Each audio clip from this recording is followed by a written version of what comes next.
Om Sahana Bhavatu Sahanau Bhunaktu Sah Viryam Karvavahai Tejasvinavadhitamastu Ma Vidvishavahai. Om Shanti Shanti Shanti. Om Sadashivasamarambham Shankaracharya Madhyamam Asmadacharya Paryantam Vande Guru Paramparam Shrutismriti Purananam Alayam Karunalayam Namami Bhagavatpadam Shankaram Lokashankaram Shankaram Shankaracharyam Keshavam Badarayanam Sutra Bhashakritau Vande Bhagavantau Punah Punaha Samasta Jana Kalyane Niratam Karunamayam Namami Chinmayam Devam Sadgurum Brahma Vidvaram. Om Bhadram Karnebhi Shrunuyama Devaha Bhadram Pashyemakshabhiryajatraha Sthirairangai Stushtovagm Sastanubhihi Vyashema Devahitam Yadayuhu Swasti na Indro Vridhashravaha Swasti na Pusha Vishwavedaha Swasti nastarksho Arishtanemihi Swasti no Brahaspatir Dadhatu. Om Shanti Shanti Shanti. Hari Om, salutations to all. We are seeing the Upasana of Omkar and three matras of Om, A, U and Ma. Now, we should remember that A, U and Ma, these are the matras and they are meant for the certain upasana that we do. In chanting, we actually chant only as Om, not Om, because in Sanskrit the sandhi has to happen. A and U we don't say separately. A plus U is O. So chanting will be of Om, but the bhav with which one does the upasana, the focus can be on Akara Matra,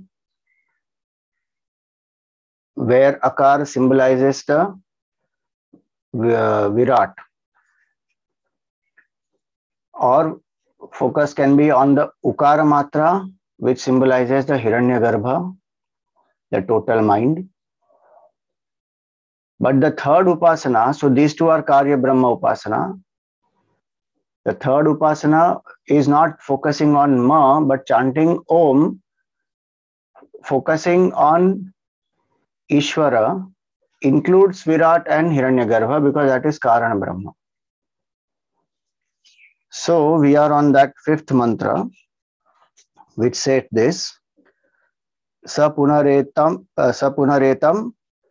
Trimatrena Omitiyenaiva Aksharena Param Purusham Abhidhyayita Sa Tejasi Surya Sampannaha.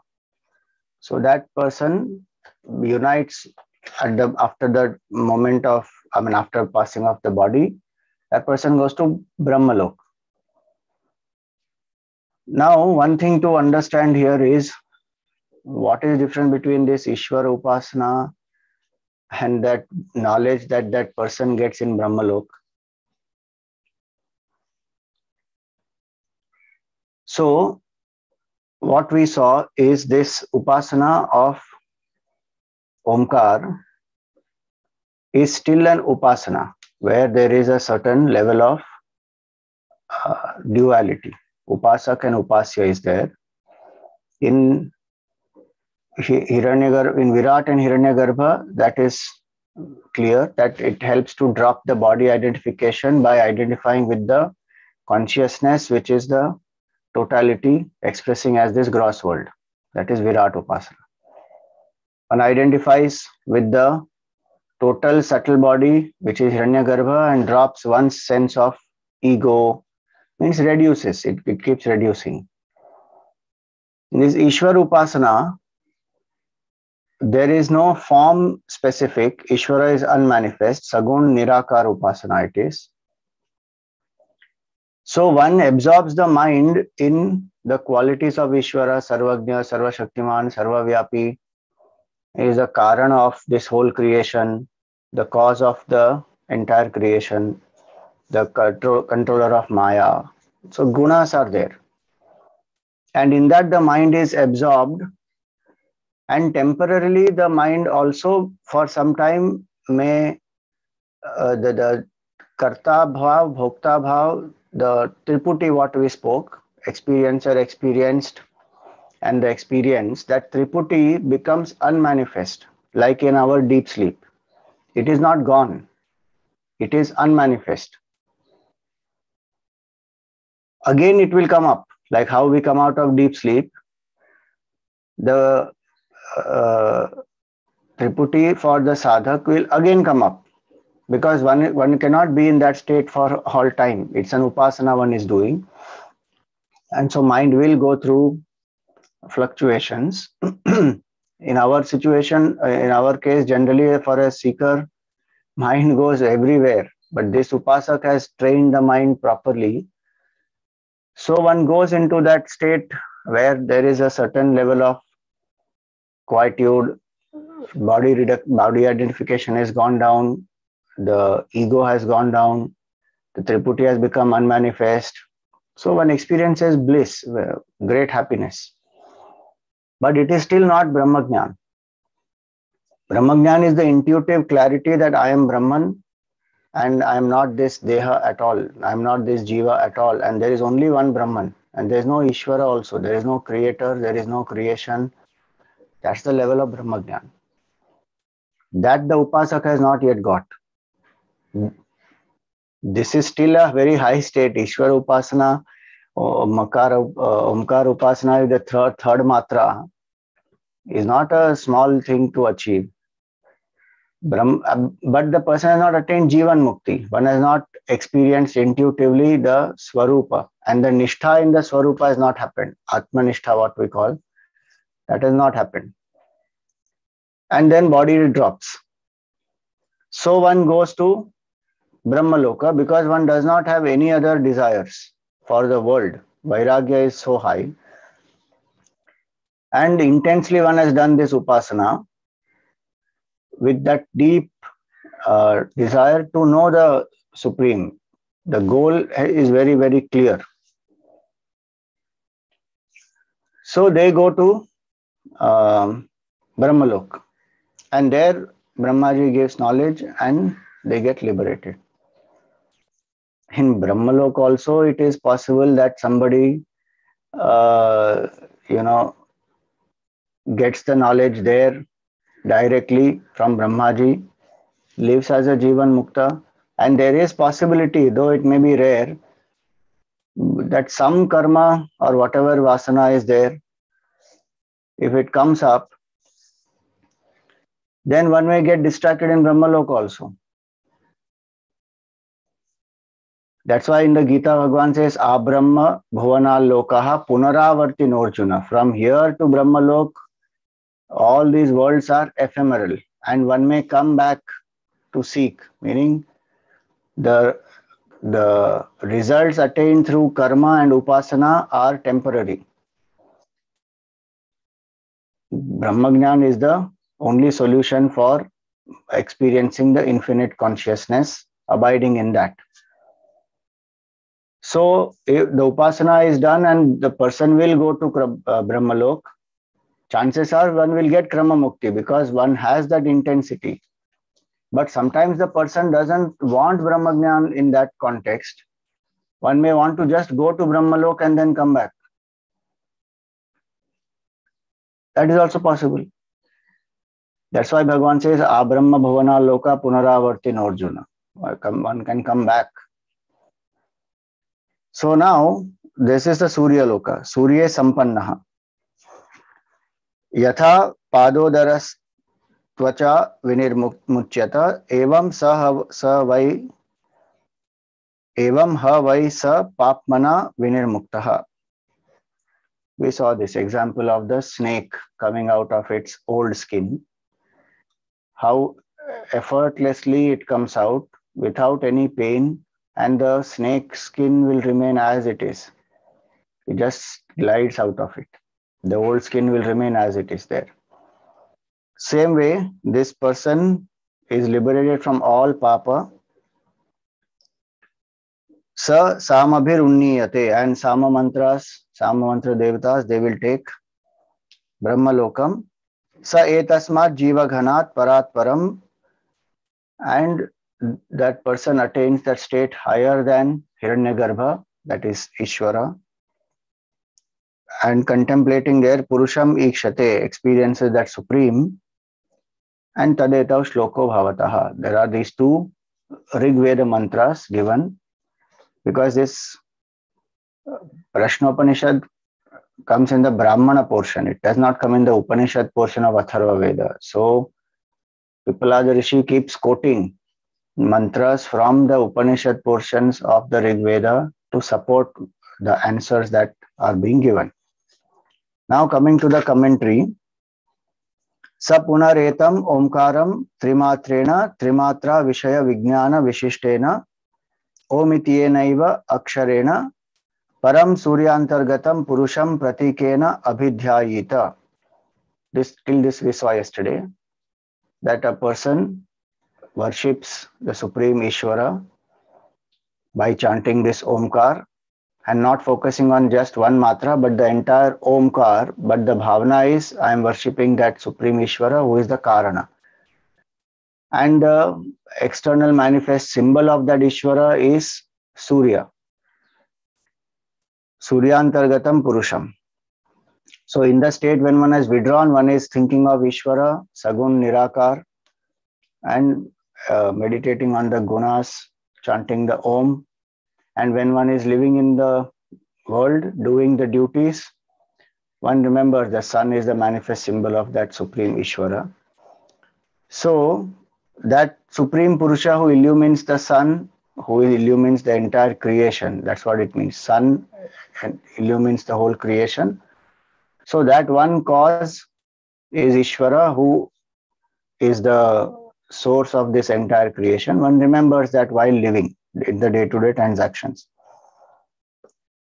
Then, tena abhidhyanena pratikatvena hi alambanatvam prakritam omkarasya paramcha aparamcha brahma iti abheda shruti omkaram iti cha dvitiya anekashah shruta badhyeta. Now, give me 1 minute.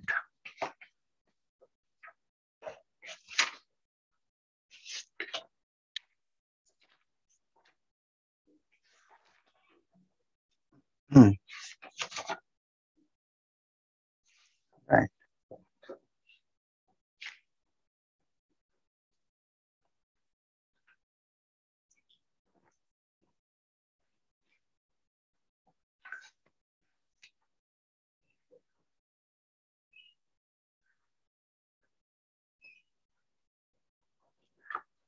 What was said earlier by Pipalada Rishi in the second mantra, Paramcha Aparam Brahma, is Omkar.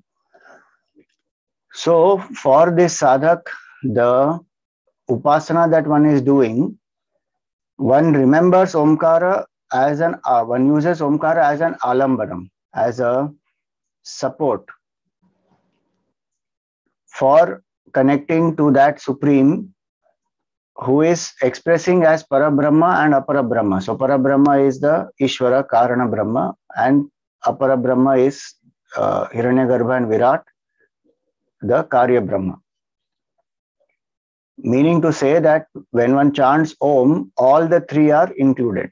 That's what we spoke about earlier, that one remembers all the three. One is not focusing only on one. In the earlier two, one is focusing only on one, Akara and Ukara. Akara or Ukara.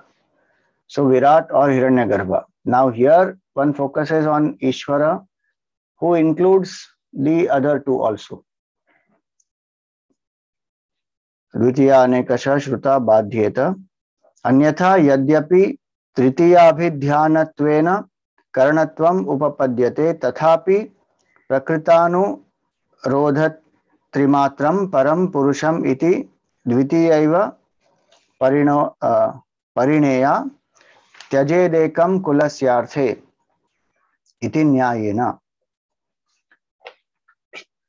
Then, so now what it says here.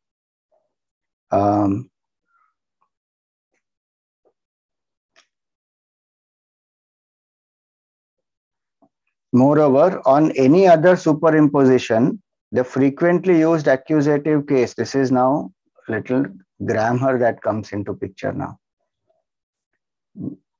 Second case and third case, that will come here. इति न्यायेन स तृतीया मात्रा रूपः तेजसि सूर्ये संपन्नो भवति ध्यायमानो मृतोपि सूर्यात् सोमलोकाद् इव न पुनरावर्तते किंतु सूर्ये संपन्न मात्र एव. So the grammar part of this is that Omkaram is the word which is used. Trimatrena Omiti enaiva aksharena.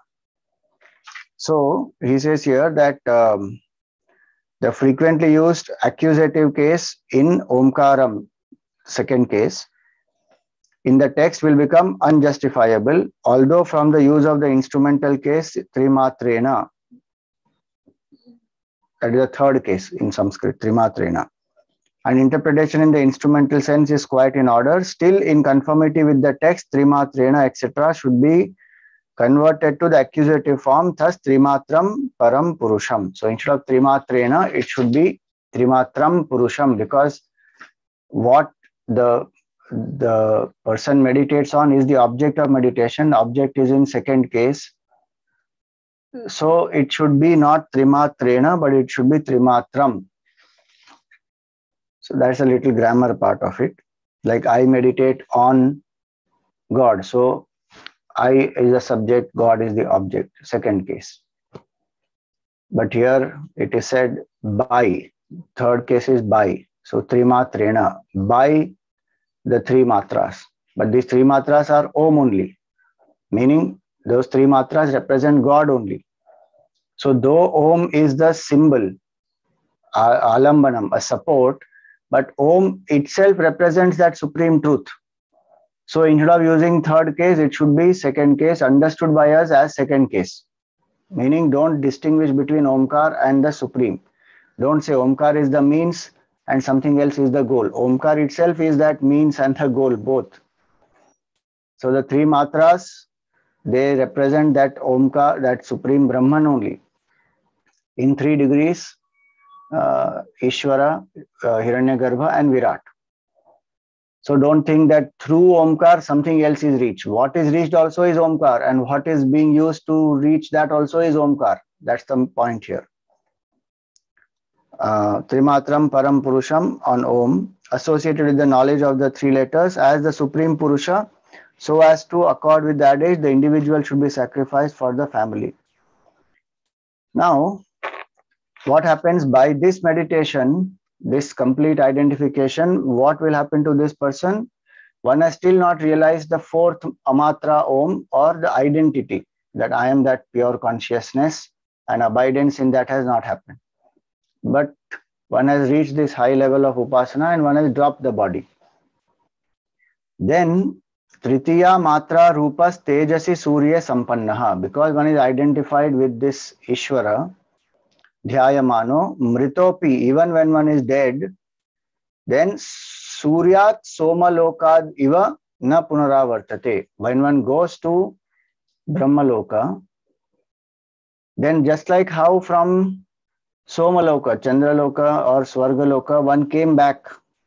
The earlier mantra said that Hiranyagarbha Upasana, when one does, one will come back.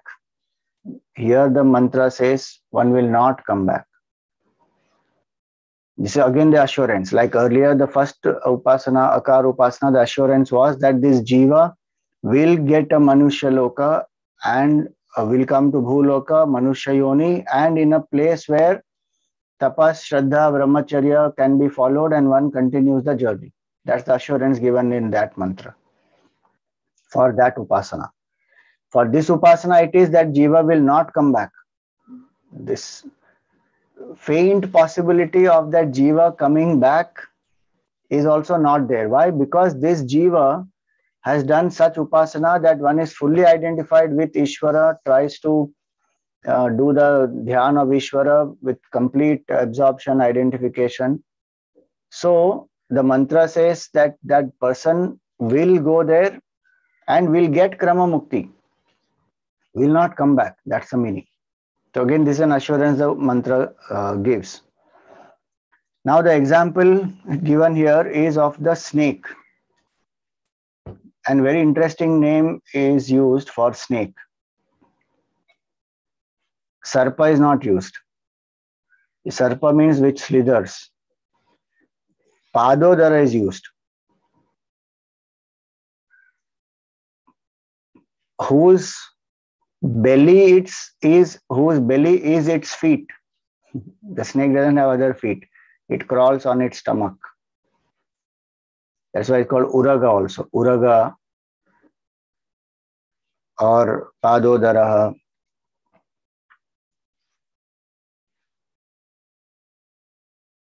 So it slithers on the ground. It moves on the ground on its belly. It does not have any bones in its body also. It just goes.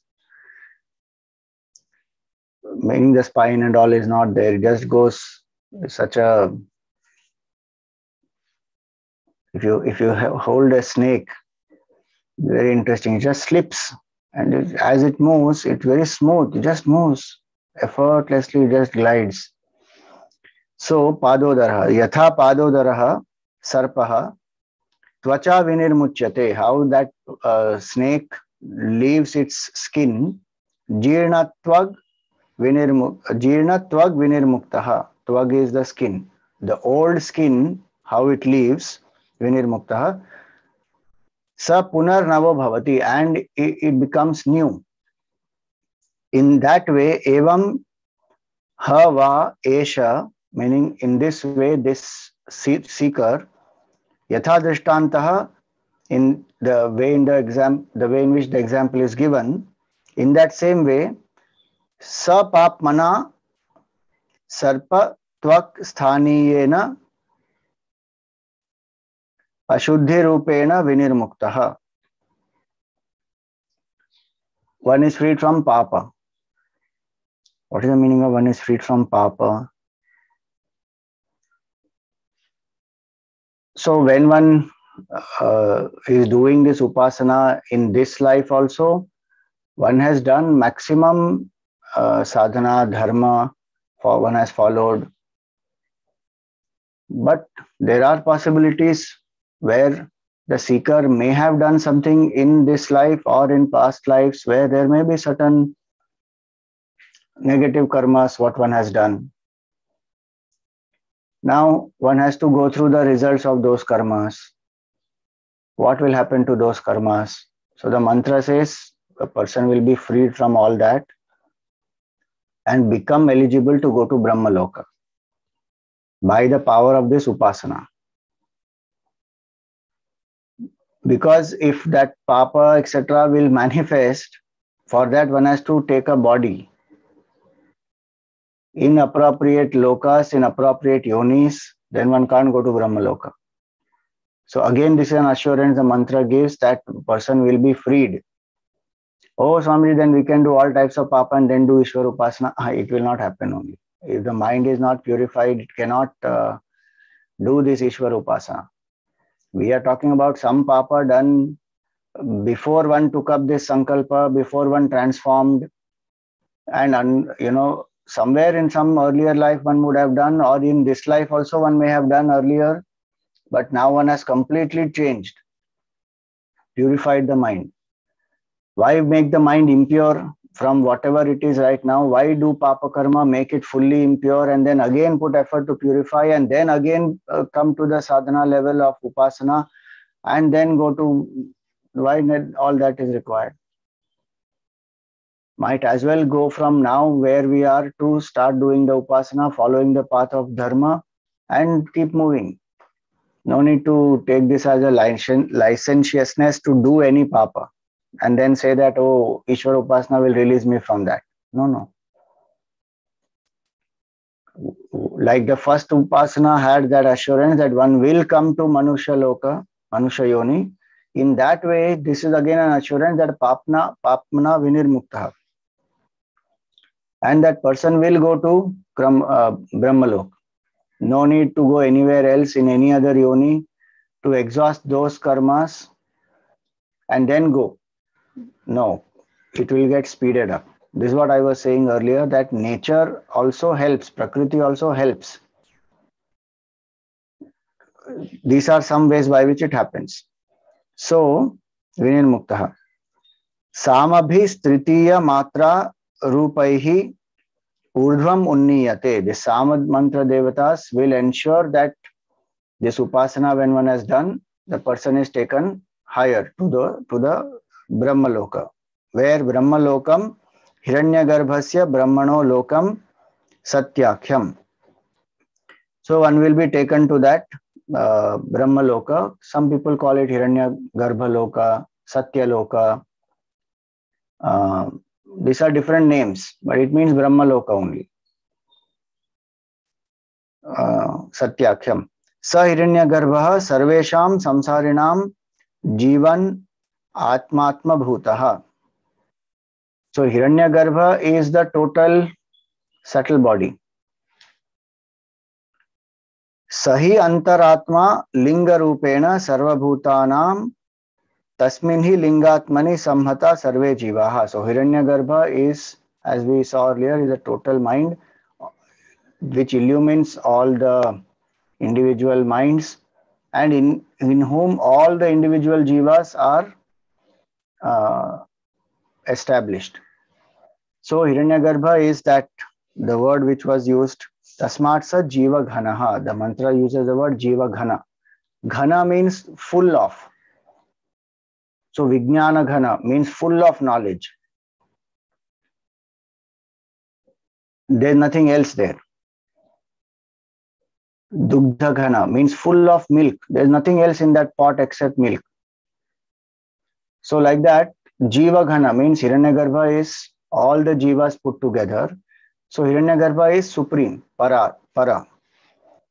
Sa Vidwan Trimatra Omkara Abhignya Etasmat Jiva Ghanad Hiranyagarbhat Parat Param. So beyond this Hiranyagarbha is the state of Ishvara. That's why the mantra uses Parat Param.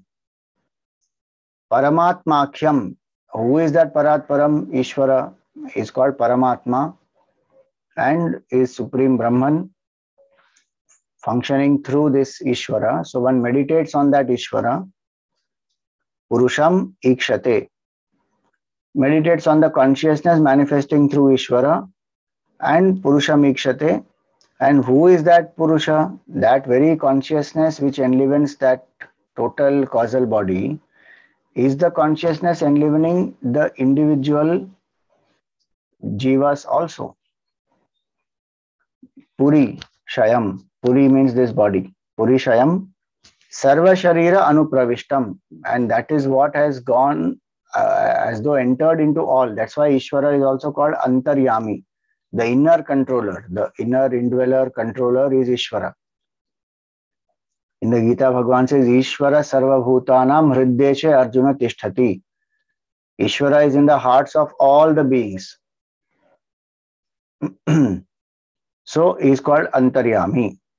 Sarva Sharira Anupravishtam Pashyati Dhyayamanaha. And this person comes to experience. So in the Upasana time, one will experience the oneness with Ishvara, like how in deep sleep we experience a certain, the Jiva Bhav becomes unmanifest and their ignorance is the veil, but one is closest to Brahman in deep sleep. Here that ignorance veil has become very, very thin. So there is a great sense of identification with Ishvara, and temporarily that Jiva Bhav becomes unmanifest also. But yet the Anubhav is not that I am that Brahman. Abidance has not happened. Hence the person from here goes to Brahmaloka. Hence that person, while doing this upasana, when one drops the body, goes to Brahmaloka. And in Brahmaloka, this is what one is doing. The identification one experiences with more and more sadhana, the Upadesh Brahmaji gives how you are that Mahavakya, and that person intuitively comes to realize and abide in that state. I am that pure consciousness. Purushakyam anupravishtam pashyati dhyayamanaha, and that is called Jivan Mukti. So the upasana will lead, Omkar Upasana is mentioned in this chapter of Prashnopanishad, Akara, Ukara and Makara. This upasana will lead the jiva up to Brahmaloka. There Brahma Jnana is given and there the Mukti happens. So that is why it is called gradual liberation or Krama Mukti. If that happens while living here itself, one abides in the self. Jiva Bhav completely destroyed, not become unmanifest, gone. Ignorance destroyed with intuitive knowledge of the self, then that is called Jivan Mukti. That is here and now. But if that has not happened here, then one goes to Brahmaloka by the power of this upasana, and there one gets the knowledge from Brahmaji, meditates on that infinite consciousness as one's true self, attains abidance in that, Jiva Bhav destroyed, ignorance destroyed, all duality gone, that person has attained Jivan Mukti. Now, for this, the support is of two mantras of the Rig Veda. Tadetad asmin yathokta artha prakashakau mantra bhavataha. So that is the mantra 6 and 7. Let us see that. Tisro matra mrityum tisro matra mrityumatyaha prayukta anyonya sakta anaviprayuktaha triyasu bahyabhyantara madhyamasu samyak prayuktasu na kampategnaha. So he says here,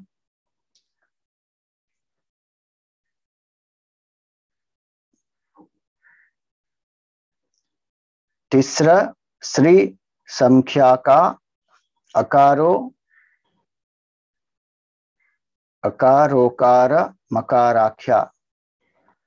So Akara, Ukara and Makara, the three matras of Om, Omkarasya matra, Mrityumatyo, Mrityuryasam Vidyate Sa Mrityumatyo, Mrityugocharad Anatikranta,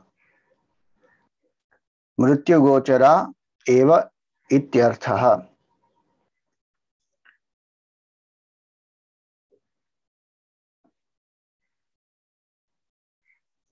So Mrityumati, these three matras are called Mrityumati. Why they are called Mrityumati? Because the result of these three, Mrityumatyo, Mrityugocharad, Anatikranta.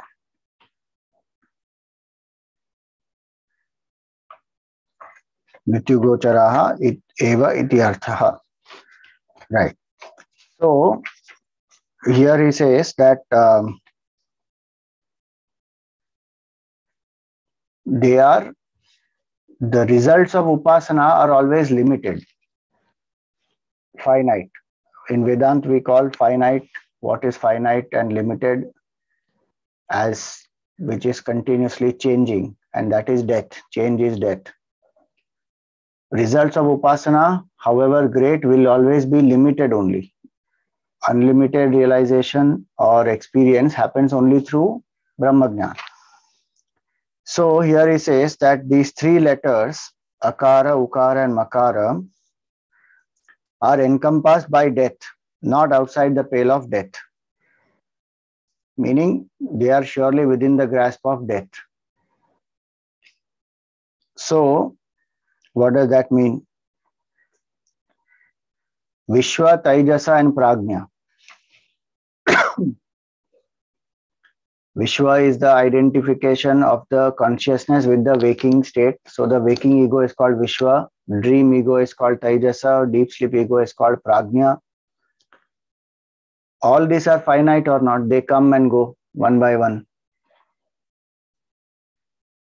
So in the totality also, the result of this upasana no doubt is great. Assurances we saw that the person who does Akara Upasana so will identify with the Virat. So this waking ego, I am Vishwa, one drops that and one identifies, I am this Virat. So that identification happens, then the assurances, one comes back to Manushya Loka. But it is not infinite consciousness. If that Upasana is not done, whatever was done, one will again fall from that state. So one has to keep lifting.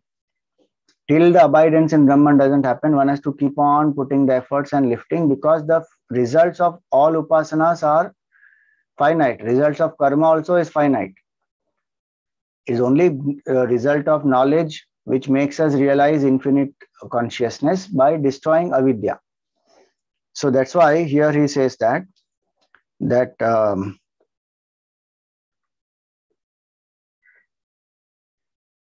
when one does these upasanas, by themselves the results are finite. So one should ensure that one does the upasana while chanting Om, not as separately, but together one should chant Om and do this upasana fully to get the full result of realization. Because Akara Upasana will only lead us to Virat. Ukara will only lead to Hiranyagarbha. That's not the final state. And one should not stop. And one should also not separately think of them as different. Virat is different, Hiranyagarbha is different. They are one consciousness appearing at different levels. So I need to realize that one consciousness. So that is what is being said now. That ta atmano dhyana kriyasu prayuktaha. So one uses these three matras in the upasana. Dhyana kriya here means upasana. Kimcha anyonya saktaha itaretara sambadhaha anaviprayukta विशेषेणैकैक विषय एव प्रयुक्ता विप्रयुक्ता न तथा विप्रयुक्ता अविप्रयुक्ता न अविप्रयुक्ता अनविप्रयुक्ता. Double negative is used here. Again, this is grammar. Prayukta, viprayukta, na viprayukta, anaviprayukta, which means and na and vi cancelled. Again, it comes back to prayukta only, viprayukta only. Why the mantra is used? Mantra is just used. There's a Vedic mantra. That's how it is revealed. It's not written by some rishi. That's how it was revealed by the Lord. So, anaviprayukta. So, what does it mean? That when these three matras are used in this meditation, then anyonya asaktaha, anyonya saktaha, they depend on each other and they have to be understood as one. Though they are different upasanas, different matras, sorry, not upasanas, they are different matras, but they are matras of one, Omkar only, A, U and Ma. Focus may be on A for now, but the goal is what? The goal is to realize Brahman, who is Omkar, who is represented here by Omkar. So one should not distinguish, one should not separate, think that A is separate, U is separate, Ma is separate, so Virat is separate, Hiranyagarbha is separate, Ishvara separate. It is one Brahman only. Just the stages. And why stages are there? Stages are there for us to rise gradually from body identification as we reduce, then Jiva Bhav as we reduce, and then the Triputi as we consciously let go of it. Because directly to do that is not possible. With such strong Dehatma Bhav, how it will be that we can directly realize Brahman? So in stages, the Upasana helps us to gradually let go of false identification. So that's why they have to be considered as one, joined to one another. Anaviprayuktaha are not applied divergently to different objects. That's what it means. That these matras don't mean different things. Akara represents Virat, Ukara represents Hiranyagarbha. But Hiranyagarbha and Virat are not two different things. They are one Brahman only, appearing at different levels. That's all it is. So Viprayuktaha are those that are specifically applied to a single object alone. Those that are not applied thus are Aviprayuktaha, meaning those who are used separately. Those that are thus not diversely applied are Anaviprayuktaha. So what does that mean? When they are applied thus specifically at the time of single meditation during the three kriyas, the courses of action, then external, internal, intermediate in the course of the yogic actions consisting in the meditation on the Purushas as associated with the states of waking, dream and deep sleep. So that is the three Antarbahya. So that is the next part of the Bhashya. Kim tarhi visheshenaika asmin dhyana kale tisrushu kriyasu bahya abhyantara madhyamasu jagrat swapna sushupta sthana purusha abhidhyana lakshanasu yoga kriyasu samyak prayuktasu samyak dhyana kale prayojitasu na kampate na chalati Gnyo, yogi. The Gnyaha means the yogi. So this yogi who meditates on these three matras with the understanding that one Brahman only is appearing as all the three, who does not do this separation, that yogi gets established, will not shake. Now why this expression is used? Mantra says, Bahya Abhyantara Madhyamasu. So what is the Bahya, Abhyantara and Madhyamasu? So Bahya is Virat. Because we understand Bahya easily. External, no? Virat is the total gross body. Abhyantara is the Antaryami, who is Ishvara, total causal body. And Madhyamasu is Hiranyagarbha, between the Virat and Ishvara. So one meditates on Brahman who is appearing as all the three. One does not distinguish between these three using the three matras. One has the clarity that all of them represent that one Brahman only. Oh, then why is one doing this separate upasanas? The separate upasanas are being done, as I said, only for reducing the body identification and increasing the identification with the totality. For that it is being done. It is not that one thinks that they all are different things. Technically, we may say Ishvara, total causal body, Hiranyagarbha, total subtle body, Virat, total gross body, but they are one only. And so with the upasanas, which one does, finally one has to come to Supreme Brahman only. One cannot stop with Virat Upasana and then say, I am done. That yogi will be shaky, meaning that knowledge is not clear. One is not established in the truth yet. So one will do Upasana for some time, the result of that Upasana will remain, and then again one comes back to body identification. So the knowledge is not steady, firm. Kampate means to tremble. The mantra here is using the word na kampate jnaha, samyukta prayuktasu. Because of this combined and understanding, the clarity that all the three are one, and with that attitude, when one does the upasana, then that yogi gets established. One will not be tentative, shaky, not come back to this body identification. So that's what it means here, that na kampate na chalati jnyo yogi yathokta vibhagagnya omkarasya iti arthaha. Na tasya evam vidaha chalanam upapadyate.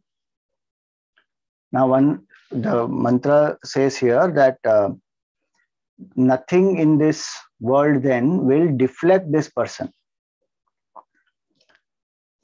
Why? Yasmat jagrat swapna sushupta purushaha saha sthanaihi matra traya rupena omkaratma rupena drashtaha. Why? Because the purushas in the waking, dream, deep sleep states together with the states have been seen by him as identical with the three letters and as identical with Om. So that person sees all our expressions of one pure consciousness. Now, sahi evam vidwan sarvatma bhuta omkaramayaha kuto va chalet kasmin va. And this person has attained that identification with that Brahman. So it's not just in understanding. Through these upasanas, finally one has got this Krama Mukti, one has gone to Brahma Loka, there one has got this abidance. Then what will shake that person? Why? Because the Brahman is non-dual. There's nothing to shake that person. Oh, Swamiji, in that person also is not there. Correct. That person, the individuality also is not there.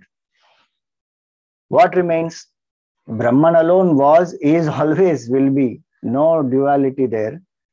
So, nothing will shake that person. Till that body is there in that Brahma Loka, one is Jivan Mukta. Like one would be a Jivan Mukta here on Bhuloka, like that one is a Jivan Mukta in that Brahma Loka. And till the end of that, Pralay, till Pralay happens, one stays there, unshaken, unaffected. Nothing happens. At the end of time, when that Pralay happens, Brahmaji, everyone goes back into Brahmaji, over. So the yogi remains completely unaffected, unshaken. Meaning this is the final realization. So upasanas have the power to lead that jiva up to that state of Brahmaloka, where the person will get this abidance and no more coming back into the state of ignorance. That is the meaning. No more getting distracted, no more thinking I am the body, no more thinking that I am an ignorant, miserable jiva. From that one is, because that cause is destroyed, ignorance is destroyed through jnana. This is again an assurance of the mantra that you will reach a state where gaining which nothing more remains to be gained. Like the Gita says, heaviest of sorrows cannot shake this person. The yasmin sthito na dukkhena guruna api vichalyate.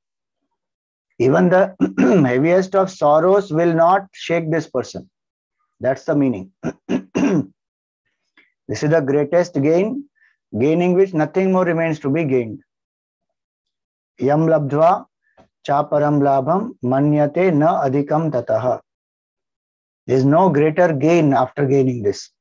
And there is no more falling into realm of delusion. Again, 15th chapter says the same. Yad gatva na nivartante tad dhama paramam mama. Oh, Swamiji, even going to Brahmaloka doesn't come back. How does that mean it is param dhama? Bhagwan meant clearly not Brahmaloka going there. Bhagwan meant in that 15th chapter that state of realization. That dhama is my dhama, he said. Experiencing that state of knowledge, illumination, oneness with Brahman, No more coming back into the realm of ignorance. That is this. So there is nothing to deviate, nowhere to get deviated and go to, no temptation that can make that person deviate, because there is only one Brahman. So this is the mantra from Rig Veda, 6th mantra here. And now one more mantra. So this mantra tells us about how the upasana should be done with the right understanding of Brahman being one, and that one Brahman manifesting in 3 levels. And matras are helping us to lift slowly our identification to realize that Brahman. Now, what about that, those devatas, they take you to that lokas and all. Did Pipalada Rishi make that up? Pipalada Rishi says, I am not making it up. It is given in Rig Veda. So that's the 7th mantra. Sarvartha Sangrahartho Dvitiyo Mantraha. Now, summary of all this, what was said in this chapter, is given in this 2nd mantra, which is a quotation. Rigbhiretam yajurбhirantарикшам samabhir tat kavayo vedayante.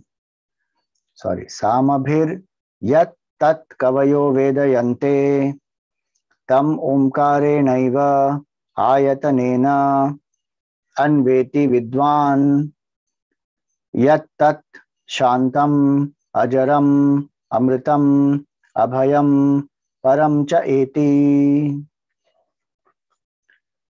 So now he says, Rigbhir etam. By the Rig Veda mantras, this means Bhuloka, Manushya Yoni. Yajurbhir Antariksham. With the Yajur Veda mantra devatas, one goes to Somaloka. Moon. The world of moon, Svargaloka, Somaloka, same. That's in Antariksha. So it's also called Antariksha Loka. Intraspace. Then Samabhir Yat Tat Kavayo Vedayante. And the Sama mantras will lead this person to that state of Brahmalok. Tam omkarenaiva ayatanena anveti vidwan. Through the support of Omkar, meaning using Omkar as the alamban, as the support for upasana, one attains these. And then that state which one experiences finally as a state of realization in that Brahmalok, the abidance in the self one that attains, what is the nature of that? Yat tat shantam. It is most peaceful because no agitations, no ego. Yat tat shantam. Ajaram, unborn. Amritam, immortal. Abhayam, fearless. Param, supreme. Nothing is greater than that. This Jiva attains the state of oneness with that Brahma. And that Brahman is also Omkar. So Omkar is the support and Omkar is the goal. Kathopanishad also says that etad alambanam sreshtam, etad alambanam param. Etad alambanam jnatva yoyad ichhasi tasya tat. So there it is alambanam. It's the best alamban, the best support one can take. The subtlest one, the most powerful mantra is Omkar. So when we do Omkar Upasana with this clarity, then Omkar helps us to do Brahma Vichar. If I just chant Om, Om, Om, then Omkar is preparing me for Brahma Vichar. But with this, when I chant Om with this right understanding, I am also doing Brahma Vichar with Omkar. So this Upasana can help me to prepare for Brahma Vichar, or the Upasana can help me to actually do Brahma Vichar with the right understanding. So Upasana itself helps to do Brahma Vichar. and make one's ready for Atmajnana of Mahavakya, the oneness. So, Omkar helps in both. Now here, the Bhashya, it elaborates, Rigbhir etam lokam manushya upalakshitam.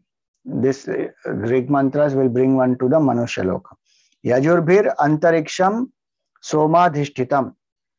Yajur Veda mantras, Devatas will take us to the Soma Loka, Swarga Loka. Samabhir yattad Brahma Lokam iti.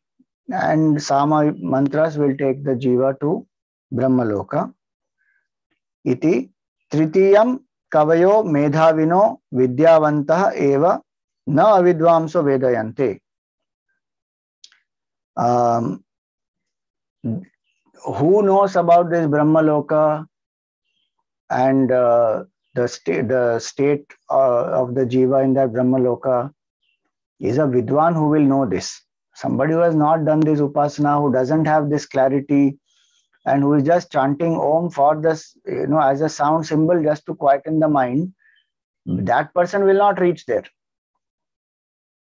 Because Upasana is Bhava Pradhan, and Upasana helps to let go of this Jiva Bhav and identify with something greater. So individuality is put aside, one identifies with the totality.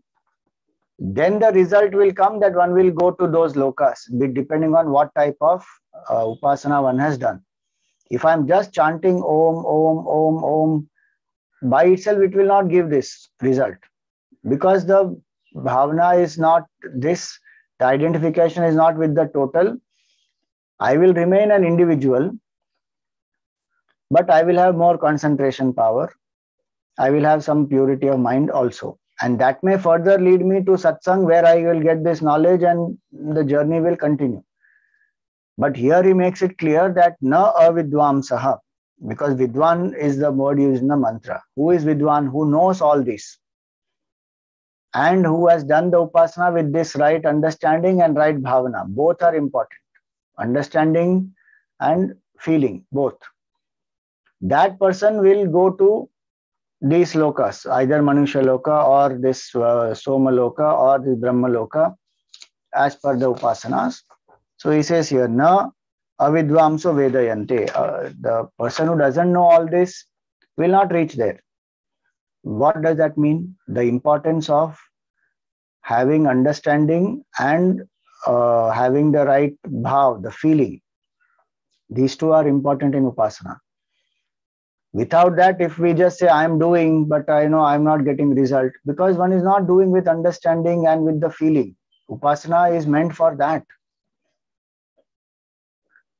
And Upanishads are written to make a jiva understand how to do this upasana.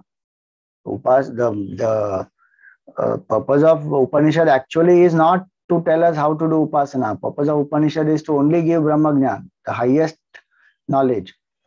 But not everybody is an adhikari, obviously. So Upanishads will speak of upasana also, so that the person who is not an adhikari becomes an adhikari and starts doing the upasana, and through that gets the adhikara to attain Brahmagyan. So compassion of the Lord and the compassion of Mother Shruti, upasanas, Upanishads, is that they speak about upasanas. And that we just imagine one more point. We have not studied formally the karma kanda of the Veda. The upasana kanda of the Veda also we have not studied. We have come to Upanishad straight here. And suppose Upanishad spoke only of supreme knowledge, how will we ever understand it? We will say this is all impractical, this is some imagination, hallucination of some people. We won't be able to grasp it. Luckily, Upasana portion also is added up in the Upanishad also. Apart from whatever else is there separately in the Veda, it is there even in the Upanishad, so we are able to understand. And then, of course, great masters like Shankaracharya ji have written commentaries and Gurudev has written. So through that, we are able to understand, okay, this is Upasana, acha, this is how it should be done. This should be the understanding. This should be the feeling. And then with that attitude, we sit and do the Upasana. So that is the power of the Upasana when done with the right attitude, with the right understanding and feeling, one will get these results. Tam trividham lokam omkarena sadhanena apara brahma lakshanam anveti anugachati vidwan. So through this Upasana, one attains the apara brahma. Now here, apara brahma means all the three. Because now the comparison with Supreme Brahman. Para-Brahma is that infinite consciousness, nameless, formless, attributeless, beyond, space-time causation, beyond creation. So all the three, this Virat, Hiranyagarbha and Ishvara, they will be Apara Brahma only. So compared to that Supreme Brahman. So through this Omkar Upasana of matras, three matras, one will come to Apara Brahma, go to Brahma Loka, there one gets the knowledge of Parabrahma and attains the abidance in that. Sadhanena Apara Brahma Lakshanam Anveti Anugachati Vidwan. Tena Eva Omkarena Yattat Param Brahma Aksharam Satyam. So that fourth matra of Omkar is that Param Brahma, the infinite consciousness beyond creation. What is the nature of that? Aksharam, imperishable. Satyam, the truth which does not change, remains same in the past, present, future. Purushakyam, known as the Purusha. Purusha means that which is complete. Purnatvat Purusha. And also that which enlivens everything. So if we see the duality, then yes, it is the enlivener of the duality. Otherwise, it is Purnatvat Purusha. It is complete. Shantam, most peaceful. Vimuktam is always free. That Brahman is never bound. And who is that Brahman? We. That's the understanding. Don't say, okay, that Brahman is Purna and that Brahman is Shantam, Brahman is Satyam, Brahman is Aksharam. Who are you? I am the Jiva only. No, I am that Brahman. That Brahma Loka, that is the understanding and abidance in that. So, Vimuktam, Jagrat, Swapna, Sushupti, Adi, Vishesha, Sarva, Prapancha, Vivarjitam, beyond Jagrat, Swapna, Sushupti, meaning beyond the realm of change, realm of finitude. So if Jagrat, Swapna, Sushupti is not there, creation only is not there. Because we experience creation only through this Jagrat Avastha and then dream creation through the Swapna Avastha. Jagrat, Swapna, Sushupti all gone. In the deep sleep, we experience the Karan Jagat, the causal body, which is unmanifest. So we also become unmanifest. So all the three worlds we experience only because of these three states. This is beyond that. So no Jagrat, no Swapna, no Sushupti. So obviously no Vishwa, no Taijas, no Prajna. Obviously that means no Virat, no Hiranyagarbha, no Ishvara. Means no creation. Prapancha Vivarjitam. Ata eva ajaram. Hence it is undecaying. Jara Varjitam, beyond decay. Amritam, Mrityu Varjitam. It is beyond death. Creation has this feature of continuously changing, decaying, dying. That's the nature of creation. Here no creation. Mrityur Varjitam. Ata eva yasmad jara vikriya rahitam. Ato abhayam, and because there is no old age, no decay, no death, absolute fearless state. The greatest fear is fear of death. Abhayam. Yasma deva abhayam tasmat param, and because it is fearless, it is supreme. No cause for fear, absolute fearlessness is a supreme. Param. So each word leads to the other. If you see, that's how Shankaracharya written the commentary. So, Shantam leads to Ajaram, Amritam, leads to Abhayam, that leads to Param. That's the sequence also. That's what Shankaracharya is giving here. Abhayam tasmat param niratishayam. It is boundless. There is no boundary. Immeasurable, infinite. Tadapi omkarena ayatanena gamana sadhanena anveti iti arthaha. This state one realizes through this Omkar Upasana. When Omkar Upasana will lead this person to that state of Brahmalok, there one gets the knowledge of the fourth matra of Om, which is Brahman. And so through that one gets the abidance in Brahman, that I am that consciousness, I am not this Vishva Tejas Prajna, Virat, Hiranyagarbha, Ishvara, I am that infinite Brahman. And hence the person gets abidance. So this is the Falashruti also of the Upasanas and how it prepares us for Jnana, and then getting Jnana, how one abides in the state of realization. So the whole path is also made clear, and the process also becomes clear. And the Upanishad's assurances what Pipalad Rishi gave, that is the quotation given from the two mantras of the Rig Veda are taken and quotations are given. Iti shabdaha vakya parisamapti arthaha. So paramcha iti it is said. Iti means this chapter ended. The answer of Pipalad Rishi is over. So the fifth question also has been answered. Now the last question remains, that we will take up in March. Any questions today? Yes. Hari Om Swamiji Pranam. Thank you, Swamiji. So now with this clarity here from mantra 7, that the Appara Brahma here is all the three, Virat, Hiranyagarbha, as well as Ishvara.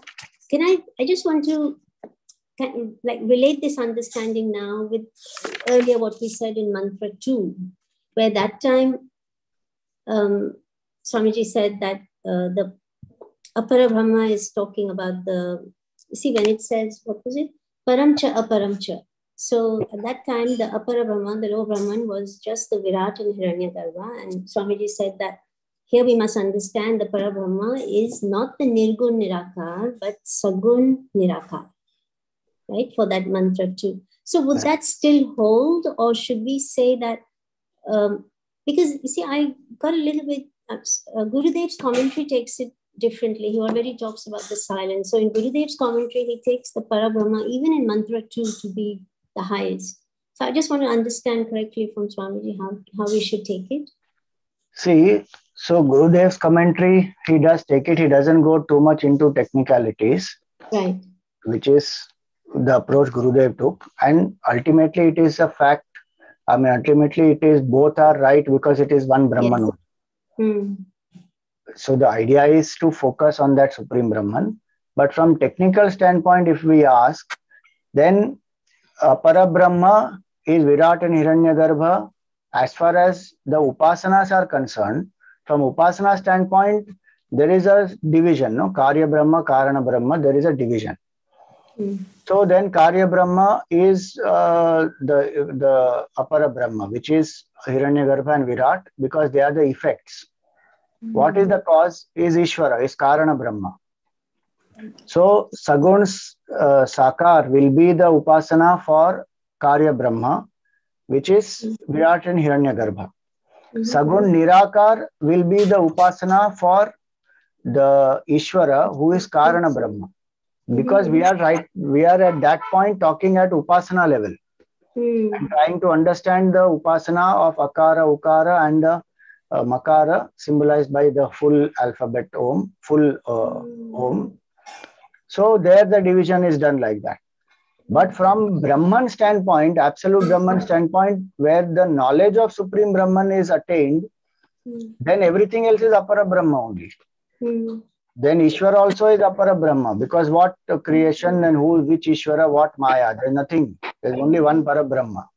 And that's why the commentary, Shankaracharya said there is nothing beyond that. That's why it is Param, Niratishayam. There is nothing exceeding that Brahman. But in Ishvara's case, there is one Brahman exceeding, na? Yes, yes. So that makes it clear that in Jnana level, then Parabrahma is only one, which is supreme consciousness where there is no duality. But in the Upasana level, then there are two clear distinctions, Karya Brahma and Karana Brahma. So one is Apara Brahma, one is Parabrahma. So Swamiji, but when we are doing this Upasana now with this understanding, to see the total, to see that supreme Brahman only, to obviously to experience, to become one with that, and that's the bhav, then it would not be incorrect then to already start to see Parabrahma for what it is, right? Rather than lowering it down to Ishvara, would it be correct? So that when one is doing that loud chanting and then slowly quietening, and when it becomes the mental level, when the Omkaar becomes at the mental level, then would it be correct to still hold on to that understanding that Om is represent? It is the means and the goal. It is that Akshara Brahma only, rather than break it down to Ishvara. See, there is nothing wrong in holding that understanding, but as we saw earlier, one can rise only from what level one is. Yes. So one will have to come through Ishvara level. If one does not do that, one is not going to be able to relate, because Ishvara, as long as I see creation, I have to accept Ishvara. So there is no question of me denying Ishvara. As long as I am in a body, I am a jiva and there is a creation. Oh, yes. But that Ishvara is Brahman. That is the understanding I can have. There is nothing wrong in that understanding, and I can even contemplate on that Brahman. If my mind is sufficiently steady in contemplation, it is purified, then nobody prevents us from contemplating. This is not the only path to realize through Krama Mukti. Jivan Mukti is the best path. For Jivan Mukti, one can contemplate on Brahman here also. If the mind is purified, one will get realization here and now. But if that is not happened, the question was about what is the result of the Upasana of the Jiva if that person's body has dropped before realizing. Yes. For that, this whole answer was given. Yes. No, thank you, Swami. Thank you very much. That's very clear.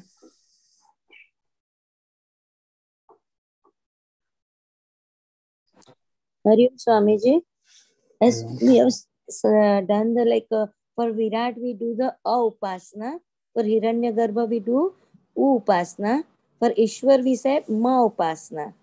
So it's a full Om, or it's there's a difference between the Ishwar Upasana and the Turiya state, what we say. So, or we, that do the Ishwar Upasana to reach that Turiya Avastha, where no Om also. It's go beyond Ishwara. Yeah, so the whole process is what I explained earlier was this only, that Akara Upasana, so chanting is of Om only. There is no separate chanting. But while chanting Om, in Akara Upasana, the focus is on Virat. That this whole total gross body, I am that. Yeah. In Ukara Upasana, then one says, I am the Hiranyagarbha, I am not this one Jiva. Yeah. But in Makara Upasana, one does not say, I am only one. I am not just Hiranyagarbha, I am not just Virat. I am worshipping that Ishvara who is the cause of the whole creation. So Virat and Hiranyagarbha also are included in that Ishvara. So the focus is not on the alphabet Ma, focus is on the whole chanting of Om, with the understanding that I am that one consciousness which is appearing as Ishvara, Hiranyagarbha and Virat. So that is the Ishvara Upasana which is done. And what is the state of that? What is the nature of that? So we saw it is Sagun Nirakar Upasana. So one says Ishvara is that infinite consciousness who is the cause of this creation, who is the controller of Maya, who is Sarvagnya, Sarva Shaktiman, Sarva Vyapi. Yeah. And in that the Jiva Bhav becomes unmanifest when we invoke that Ishvara's qualities. Now, when one experiences, when one wants to go to realize that Supreme, either in this world or in through Brahmaloka, that is when one contemplates saying that one consciousness which is in manifesting as this Ishvara, Virat and Hiranyagarbha, that one consciousness is me. That is Vedantic contemplation. Upasana will lead us to that state of doing Vedantic contemplation through Mahavakya. So the Mahavakya will establish the identity of the Jiva and Brahman. Yeah. And the mind which is ready for that Mahavakya will intuitively grasp the meaning of that Mahavakya. Ki, yes, I am that, I am not this at all. Because it has already trained itself in expanding, the vision of that mind has expanded. Yes. So that person then can say that, yes, I am Brahman. Today we are saying I am Brahman, nothing is happening. Right. Why? Because my identification is still with one small I only. So how will I realize Brahman? Hence we need that expansion to happen. So one does this upasanas in this way. And finally one does the contemplation of Mahavakya, identity, and then one goes beyond U and Ma, and that's the Akshara Brahma, Turiya Brahma, Parabrahma, which is beyond the three states. Right. Okay, one more question. That, this we are doing during the meditation time. So what japa and everything we do, that's a separately we are doing to make the mind a single pointed. And during the meditation, then if we are doing this upasana, then we will not be doing those Nirvanastakam or whatever we are chanting. So is it going like that during meditation? See, we have to use one thing. Na? We can't combine. If you are doing japa, you can do Omkar japa also, or you can do this upasana of Omkar through this understanding of Omkar as Brahman in three matras and all that. Yeah. Or if you say, no, I will do japa of Om Namah Shivaya separately, and then I will do Omkar Upasana separately, and then I will do Nirvana Shatkam to realize my identity. All this does not have to be done like this. No? I choose preparatory means anyone, separately, and then direct means separately. So if I am not at direct means level right now, let me do the preparatory means properly. So either focus fully on Om Namah Shivaya, understand who is this Shiva Tattva, and through that do the upasana to prepare for realizing that Chidananda Rupa Shivoham Shivoham. Right. So if we do it that way, then the adhikara that we have, we will develop more in that. There's nothing wrong in chanting Nirvana Shatkam. One can chant. But what is one's focus on should be where I am right now. So if I am at the level of body, can I identify with the totality? What helps me to identify with totality? That upasana I should do. Om Namah Shivaya also can help me to identify with totality, because that Shiva only manifests as the whole creation. So I say that I am not this body, I am that one consciousness who is Shiva appearing as all this totality. So one can do that also. So this understanding of Virat, Hiranyagarbha and Ishvara can be applied to all mantras. Okay. Specifically in Omkar, we have three matras which help us. Right. But otherwise you can do Om. So this Omkar Upasana can be similarly done even for Om Namah Shivaya. Shiva is the Hiranyagarbha, Shiva is Virat, Shiva is Ishvara, Shiva is Brahman. Right. And I am that Brahman. So it can be done through whichever mantra we want. So we don't have to combine so many things. That's what. Only one we do, and then focus for have the meaning of the all three in one. Yeah. Hari Om. Thank you very much. Hari Om.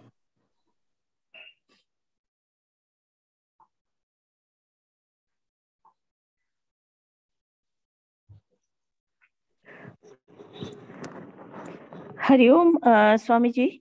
Hari Om. I wanted to get the explanation of this snake, this example of the snake. Why has this come? I mean, what is its significance?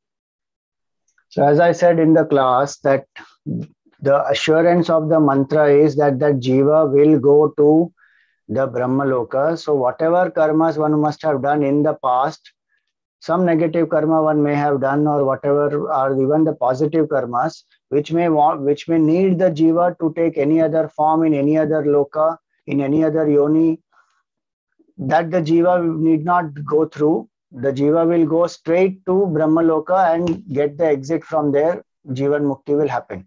So like the snake gives up the old skin effortlessly without any pain involved, and that skin, the snake has the new skin.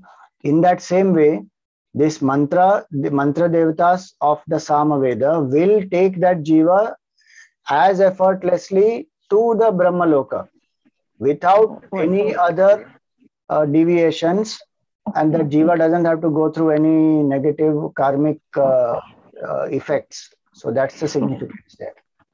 Oh, thank you. Pranam, Swamiji.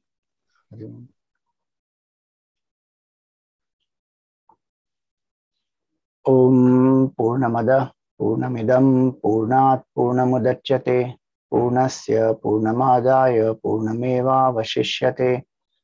Om Shanti Shanti Shanti. Harihi Om Shri Gurubhyo Namaha. Harihi Om.